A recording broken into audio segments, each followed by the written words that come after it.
Bonjour à tous et bienvenue sur ma chaîne vidéo, c'est Dr NS. Dans cette chaîne, je ne vais pas vous apprendre l'anatomie de manière classique, celle qu'on la mémorise à partir des textes et de l'atlas d'anatomie. Parce que lorsqu'on va passer les examens, hop, les informations vont être oubliées de façon très rapide.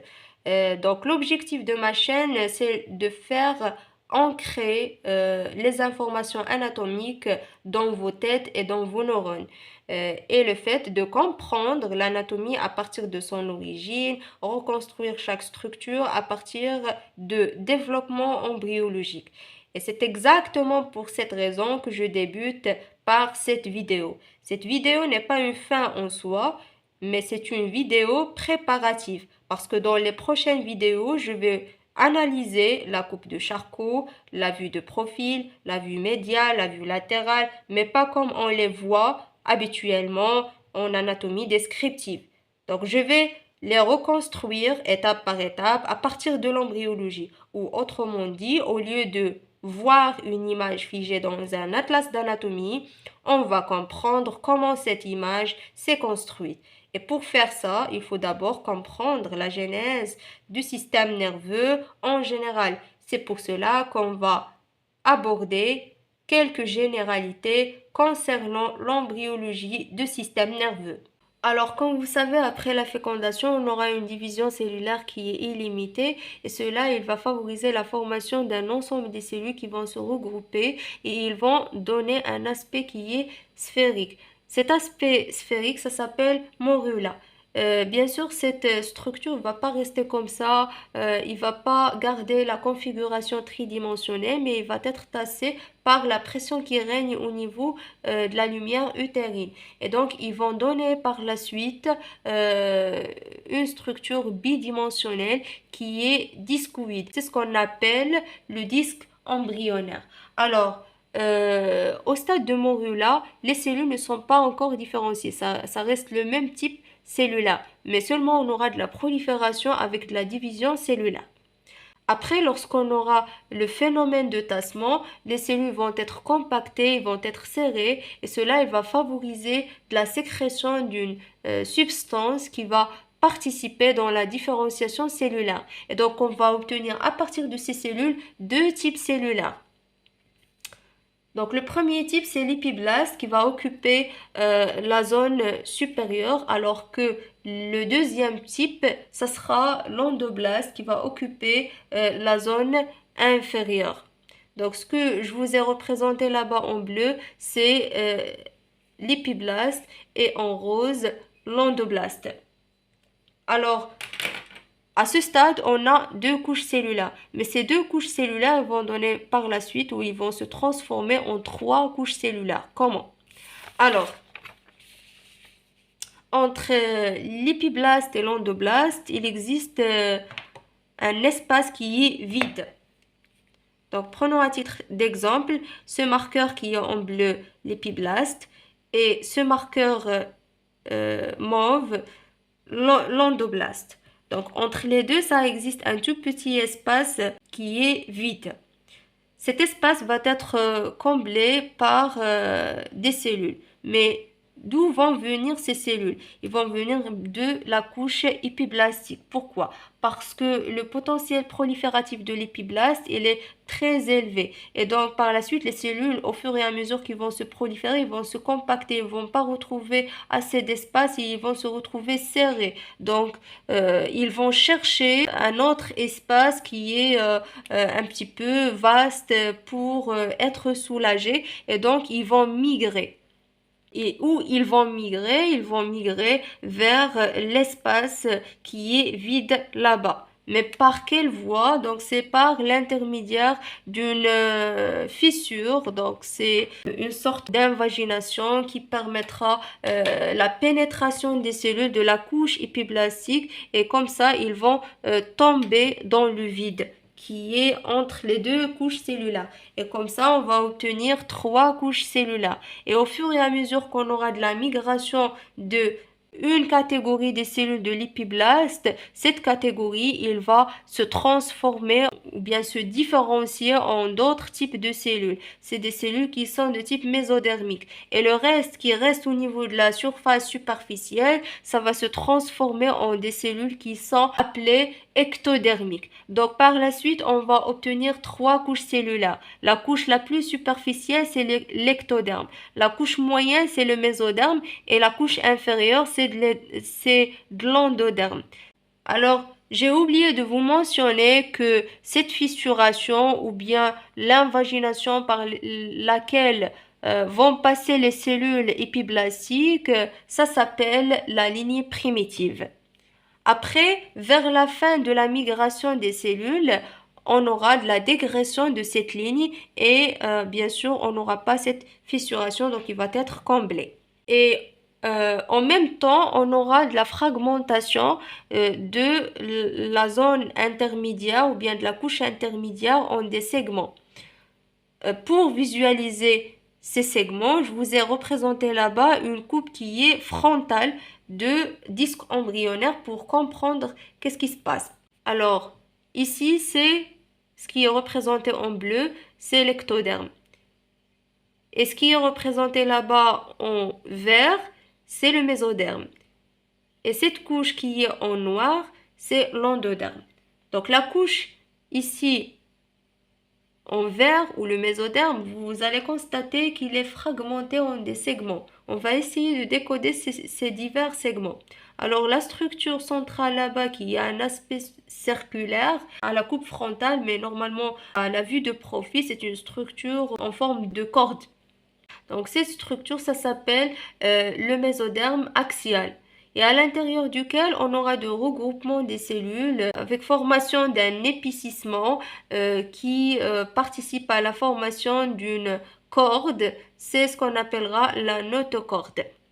Et en périphérie, on va retrouver de la structure ici mésodermique qui a un aspect en croissant de part et d'autre. C'est le mésoderme paraaxial. Et en périphérie, on va retrouver le mésoderme latéral. Alors, c'est quoi le rôle de la notocorde? La notocorde, c'est une structure essentielle dans la différenciation cellulaire de la couche ectodermique. Pourquoi? Parce qu'à l'intérieur de la couche ectodermique, même si c'est la même couche, mais on a deux types de cellules.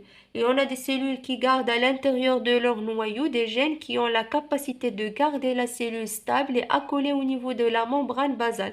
Donc, il ne va pas changer de place et il va rester au niveau de l'ectoderme. Alors qu'il y en a d'autres cellules qui sont instables, une fois que leurs gènes vont être activés, donc ils vont subir de la migration. Ce sont des cellules mésenchymateuses de base. Donc les cellules mésenchymateuses, ils vont donner de tissus nerveux, alors que les cellules épithéliales qui vont rester accolées au niveau de la membrane basale de l'ectoderme et qui vont rester stables, ce sont des cellules qui sont responsables de la formation de tissus cutanés. Comment alors on aura de l'activation des gènes des cellules instables? Donc la notocorde, il va participer dans la sécrétion d'un ensemble des substances qui vont jouer un rôle de signal qui va activer les gènes à l'intérieur des cellules migratrices. Et donc, une fois que ces gènes ils vont être perturbés, donc ils vont avoir la capacité de migrer. Une fois qu'ils vont migrer, ils vont se regrouper, ils vont former une sorte de plaque. C'est un épaississement à l'intérieur de l'ectoderme. Cette plaque, ça s'appelle la plaque neurale.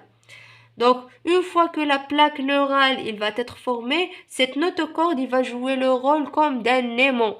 C'est un aimant qui va attirer cette plaque vers lui. Et par conséquent, on aura un phénomène de l'invagination qui arrive. Et au fur et à mesure, les deux berges de l'ectoderme ils vont se rapprocher.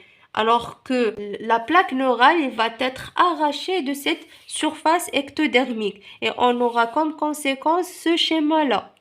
Alors ici, c'est de l'ectoderme en bleu. Ici, ce qui est en rose, c'est de la plaque neurale qui est déjà arrachée de l'ectoderme. Ici, c'est de mésoderme paraaxial.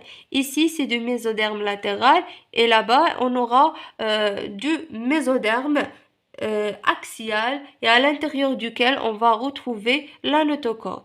En dessous, on va retrouver la couche euh, endodermique. Jusqu'à maintenant, la couche endodermique n'a pas encore subi de transformation. Comme vous voyez là-bas, cette plaque neurale il va commencer à s'enrouler et ces berges ils vont se réunir. Alors, il faut noter que les berges de la plaque neurale vont former la crête neurale. Cette crête elle est riche en cellules qui ont aussi la capacité à migrer vers des diverses zones et ils vont se différencier en des diverses cellules. Et on a un groupe de cellules qui va être destiné vers la région céphalique. Ils vont former la vésicule oculaire et c'est ce qui va former par la suite le globe oculaire. Ils vont participer à la formation du nez, ils vont participer à la formation de l'oreille interne. Et il y en a une autre catégorie qui va migrer vers la zone surrénalienne. Il va participer dans la formation de la médullo-surrénale. Et aussi, il y en a un autre groupe de cellules qui va se réunir en périphérie de tube neural qui va être formé et ils vont former des ganglions, des racines nerveuses et des nerfs périphériques. Et voilà. Alors, ces berges, comme je vous ai dit, vont se réunir et ils vont former un tube. Donc, c'est le tube neural. Et au fur et à mesure, cette structure paraaxiale de mésoderme, il va commencer à s'enrouler autour de tube neural. Et qu'est-ce qui va arriver pour la notochorde? La notochorde, bien sûr, il va se dégénérer et il va se fragmenter et donner un ensemble des fragments qu'on appelle les somites. Ces somites, ils vont être responsables de la formation de disques intervertébraux. Mais puisque on aura de formation de disques intervertébraux et il y en a du vide qui reste entre chaque disque et disque, donc ça va être comblé par l'intermédiaire du mésoderme paraaxial pour former le corps vertébral et compléter la configuration de la colonne vertébrale. Et le reste du mésoderme qui s'enroule autour de tube neural, il va participer à la formation des lames, de pédicules, des ligaments, des épineuses, etc. Voilà, là on a une coupe qui est de profil de l'embryon. Ce qui est représenté en mauve, ce sont les résidus de la notochorde, qui sont les somites ou bien les prochains disques intervertébraux. Ici, ce qui est en vert, c'est le reste le mésoderme paraaxial qui va venir et s'intercaler entre les deux somites pour former le corps vertébral. Ici, c'est le tube neural. Vous voyez ici, il y en a deux orifices. Un orifice qui est supérieur et un orifice qui est inférieur. Donc, orifice céphalique et orifice caudal. Alors, ces deux orifices, ils vont être fermés.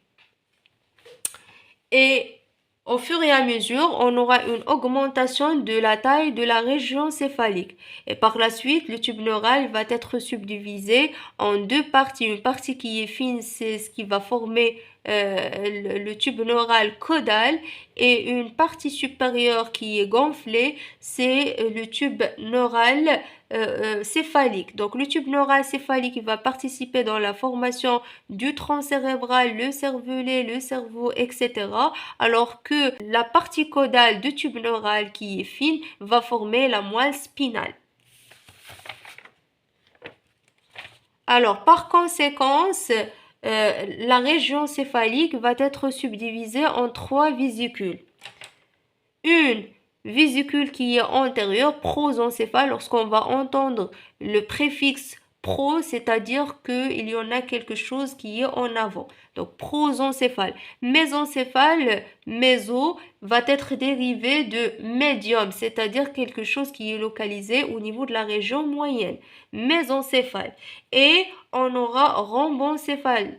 Rhombo, quelque chose qui est localisé en arrière.